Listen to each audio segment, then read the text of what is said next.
A bolsa parece que não anda, o dólar não para de subir, a inflação ainda persiste.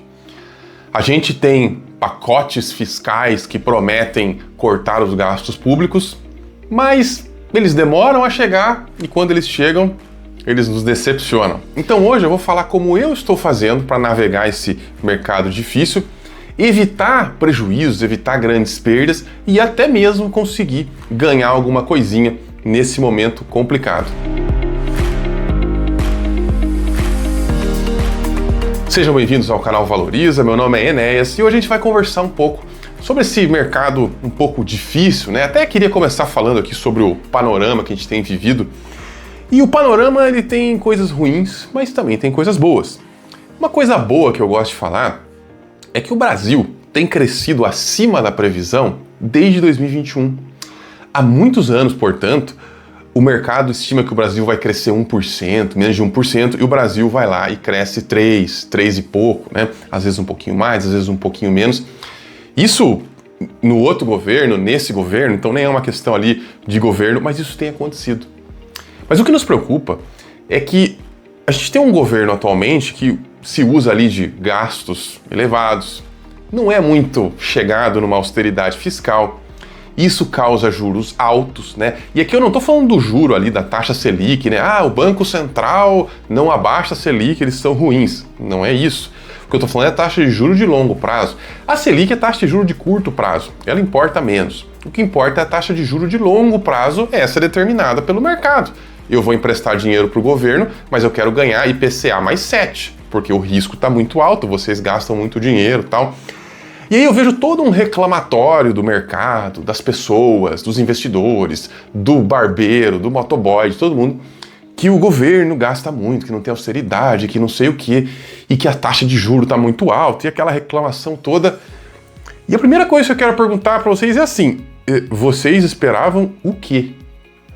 Porque veja, você tem políticos de tudo que é espectro, eu não acho que tem um melhor que o outro, mas a gente tem um governo, naturalmente, mais amigo do gasto, que acredita que a gente resolve os problemas gastando, investindo com dinheiro público, colocando, enfim, ele acha que o Estado é a solução para alguns problemas. É o oposto contrário, por exemplo, do governo da Argentina, que acha que, o Javier Milei, que acha que, por exemplo, a solução é você cortar o Estado, diminuir muito o Estado, enfraquecer muito o Estado e tal. São visões diferentes.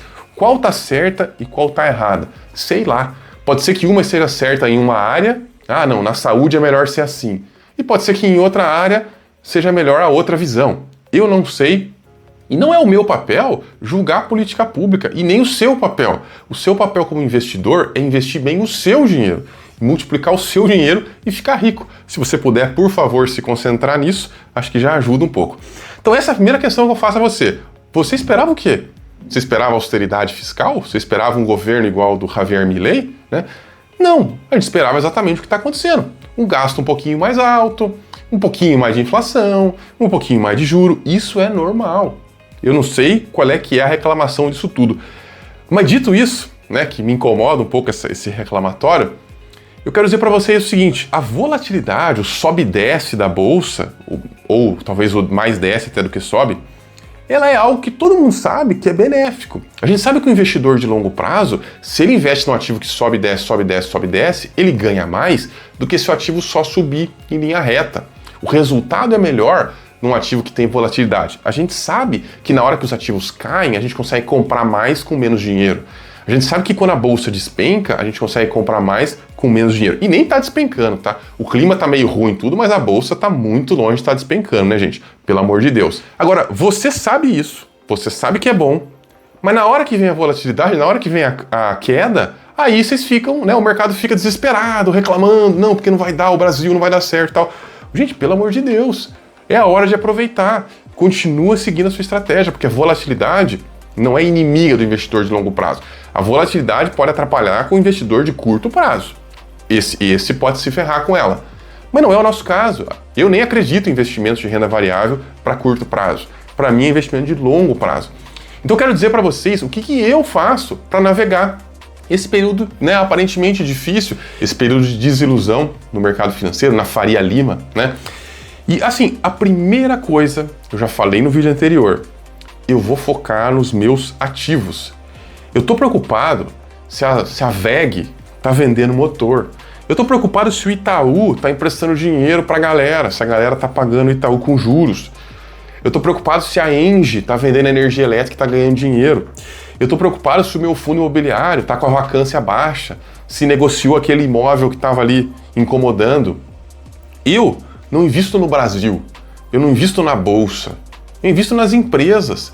E quando você investe numa empresa, você está confiando o seu dinheiro a uma certa gestão, né? Isso num fundo é mais claro, né? Porque o fundo realmente recebe para gerir o seu dinheiro, mas numa empresa é a mesma coisa. Os executivos estão ali, ganham o dinheiro deles para gerir bem o seu capital. Esse é o termo correto, ao invés de dinheiro é capital. Quem tem que se preocupar se o governo está indo para cá ou para lá são os gestores da empresa, não você. Você tem que se preocupar em fazer os melhores investimentos. Tem gente que fala, mas no Brasil para dar certo tem que ter lobby, tem que ser amigo de deputado, tem que ser não sei o quê. Cara, não se preocupa com isso.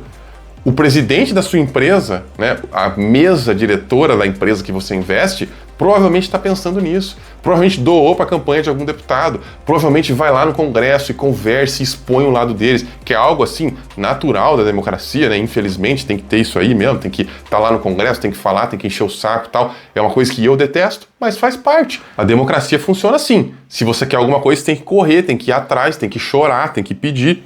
Então esse é o primeiro ponto.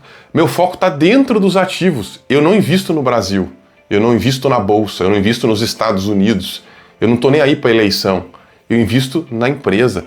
Se você pegar as empresas ali de maior sucesso na Bolsa brasileira, ou em qualquer outra bolsa, mas na brasileira é mais legal, você vai ver que essas empresas, por exemplo, o Itaú, que eu falei agora de pouco, ela passou por período de governo militar, passou por presidente de esquerda, de direita, passou por presidente autoritário, por presidente banana, por governo ruim, por governo bom, nem sei se teve algum, né? Mas ruim teve um monte. E tá lá, ganhando dinheiro, distribuindo um dinheirão, enriquecendo a mim e aos outros acionistas que eles têm, né? Principalmente os de longa data, estão ali com o bolso cheio de dinheiro. Então, um monte de empresa, um monte de negócio dá certo, independente do lugar. A questão é, o foco seu tá no Brasil? Tá nos políticos?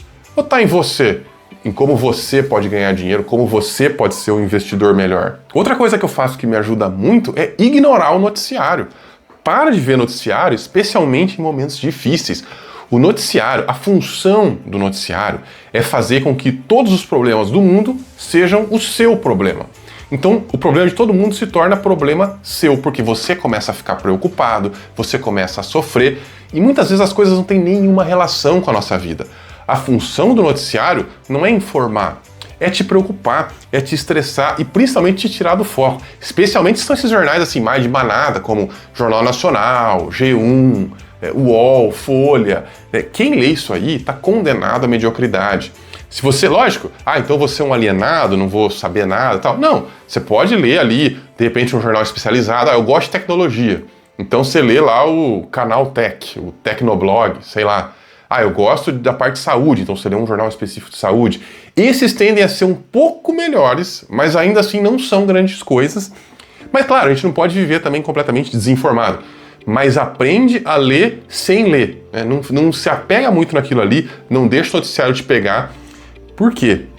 Quando as expectativas ruins do mercado começam a entrar na sua cabeça, e com meses e anos elas vão entrar, você vai passar a tomar decisões ruins. A gente tem que tomar nossa decisão tranquilo, com a cabeça no lugar, especialmente quando a gente fala de dinheiro e de muito dinheiro. E dentro dessa lógica, além de ignorar o noticiário, outra coisa que eu ignoro é as cotações e os resultados meus de curto prazo. Tem gente que às vezes vem me procurar e fala assim, Enéas, eu perdi para o CDI no ano passado. E daí? Qual é a relevância? Eu nem sei se eu perdi ou ganhei do CDI no ano passado. Eu sei nos últimos 5 anos. Eu sei nos últimos 10 anos. No ano passado, isso não faz a menor diferença. Nem o SP500, que hoje é tido como um investimento muito bom, tá? Um pouco na modinha também, né? Mas enfim, não é todo ano que o SP500 ganha da renda fixa lá nos Estados Unidos. Não é todo ano que ações de empresa aqui no Brasil ganham da renda fixa, né? Muitos anos até perde. Então, não, ninguém vai ganhar do CDI todo ano.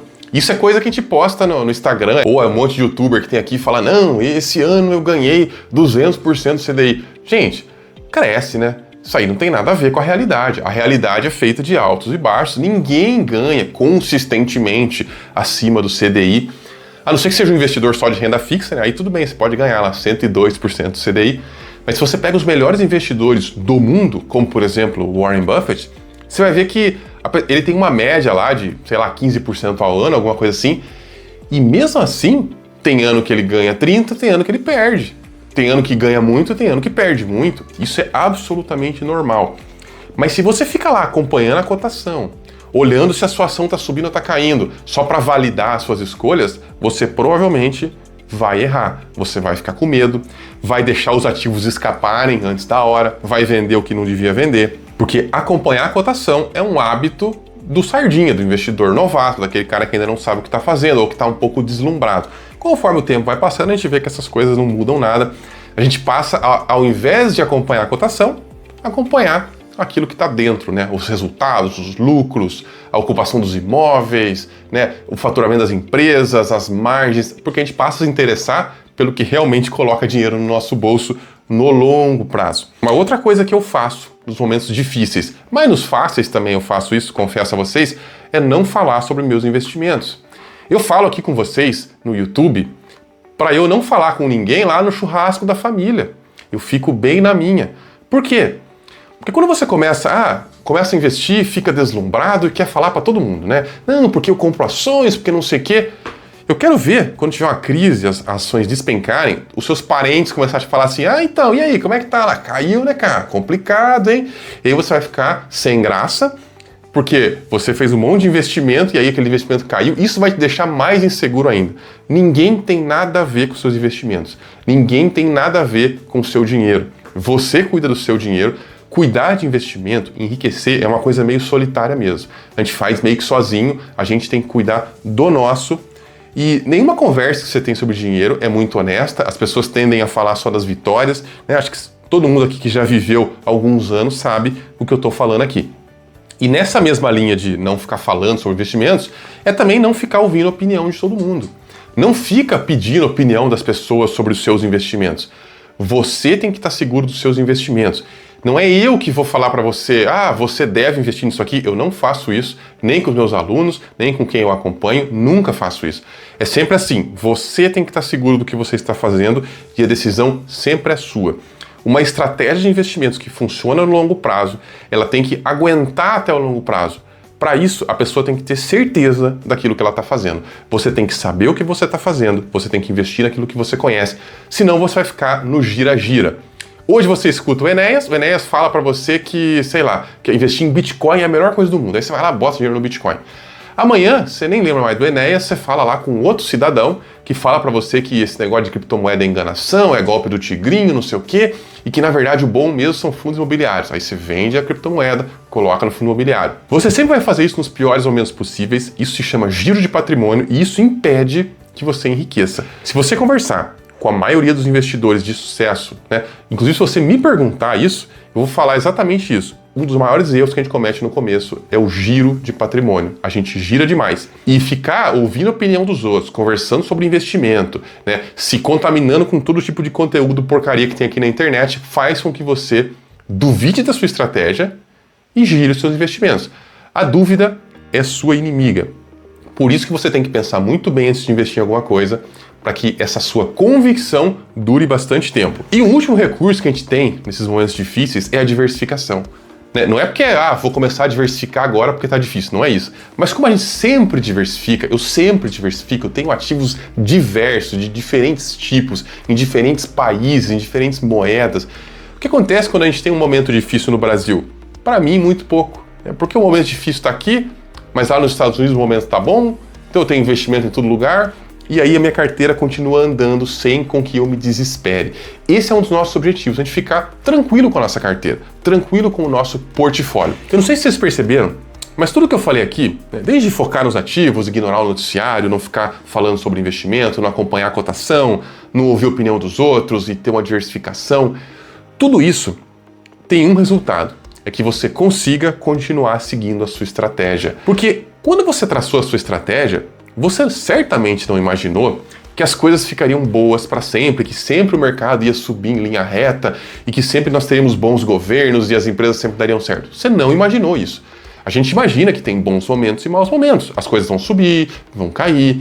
O mercado é assim, sobe e desce mesmo. Se você imaginou isso e você traçou a sua estratégia assim, qual é que é o desafio? É manter essa estratégia dentro do sobe e desce. Quem consegue manter a estratégia no longo prazo é quem enriquece com os investimentos. Inclusive, se você acha difícil manter os seus investimentos em momentos de crise, comenta aqui embaixo o que você acha mais difícil, o que é mais complicado. É a cobrança, às vezes é a esposa ou o marido, né? Pô, mas aquele dinheirão que a gente tinha virou só isso? Imagina, né, na época lá da Covid, por exemplo, você colocou as economias do casal na bolsa e aí virou só metade.